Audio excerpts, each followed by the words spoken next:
Hey y'all, my name is Zara Charm. I have been styling hair for over 12 years and it's finally time to share what I've learned. My summer goal this year is to have 2 sold out hair classes.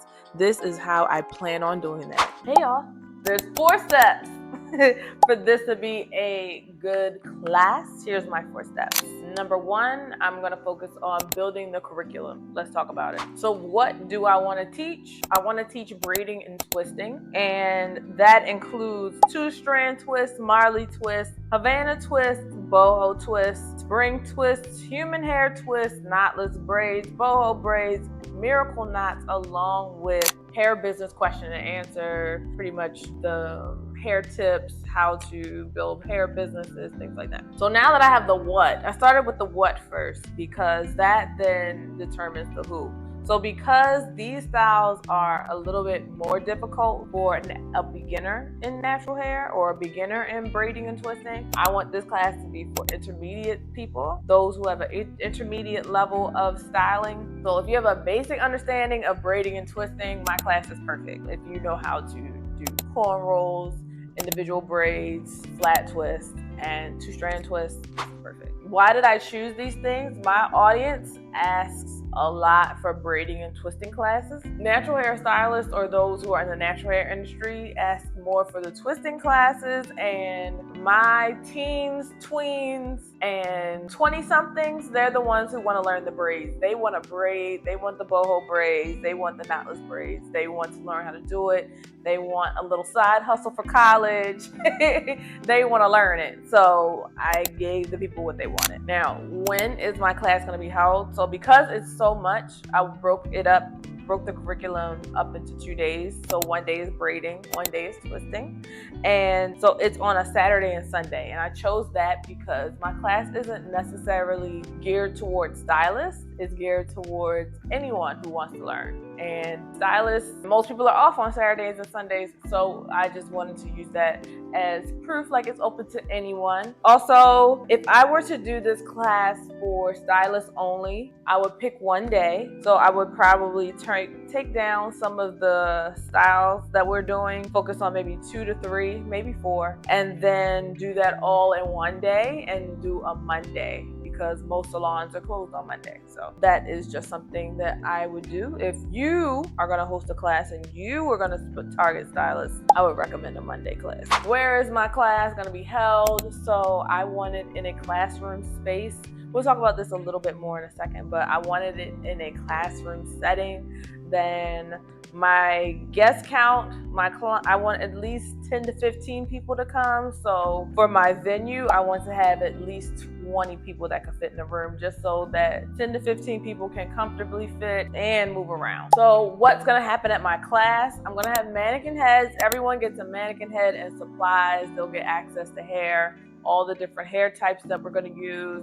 They'll have everything ready for them. And I will introduce a style. I will show them on my mannequin head, and then I will go around and allow each of the students to do it on their mannequin heads, answer any questions, help break anyone from any bad habits they may have in styling, and just offer advice so that way they can be better stylists. I'll also have some printouts, a couple resources for people who are looking to expand as business owners, a few resources for parting and things like that, supplies, tools, resources like that. All right, section 2, booking the venue. Let's talk about it. So I haven't seen the space that I chose yet, but I went to Peerspace to find the space. Peerspace is a site where you can book anything, any type of venue space you need, you can get it. No matter the size, no matter the amount of people you need, no matter the type of space. So if you are booking a bridal party, if you're booking a baby shower, if you're booking a hair class,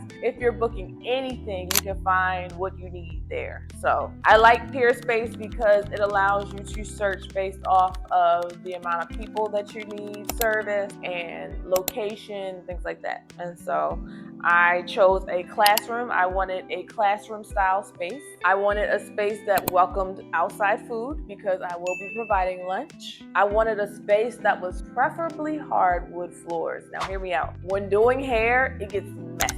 And so I don't like leaving my space a total mess. Of course, someone is gonna have to come and clean up a little, but I wanna make sure the bulk of hair, anything is off the floor before I leave. I am very big on leaving a space like how I found it. So that is important to me. In the space, I need a projector and a whiteboard. I like writing on the boards. I like having a projector. You might need, I have a small presentation I'm going to show the students. So I just want to make sure all of that is included in the space. And ample parking. I want to make sure that they're not struggling to get to me because they can't find a spot. So where my space is, where the space that I'm hosting my class is, the class is in a space with plenty of parking, so that's exciting. I haven't visited yet. I am going to visit soon, so I'll take y'all behind the scenes of when I go visit. Section 3, pricing and logistics. Let's talk about it. So my price point. So here are all the things that I asked myself, and I went through. Here's the process of what it took me to get to my price point for my class. So what is happening in the market? I needed to know what other people were doing. So I went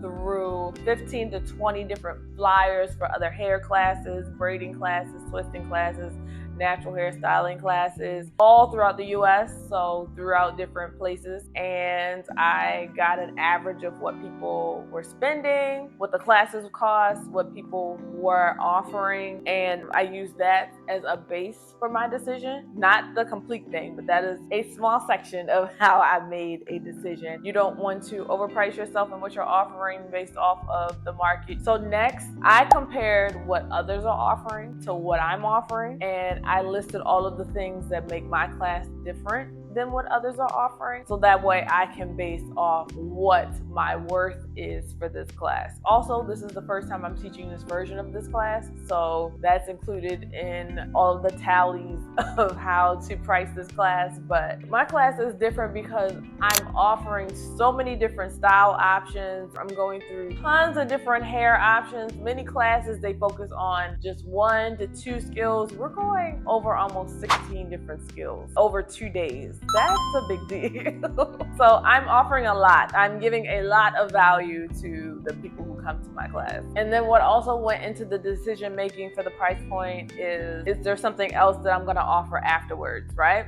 So when people host in-person classes, a lot of times there is upsell. And what this means is you get people in. So for example, let's say we all know what this is, what a funnel is. So on the low end, let's say you've seen everyone has digital products now. Let's say they have a digital product for $10. The $10 digital product isn't what they're really selling. What they're really selling is what they're about to offer next to you, which is of a higher value. The $10 is just to get you in. And so their next might be consulting or something of that sort. Something that's of value, but something of a higher cost. So am I doing this to create an upsell? Am I doing this to upsell the people who are here?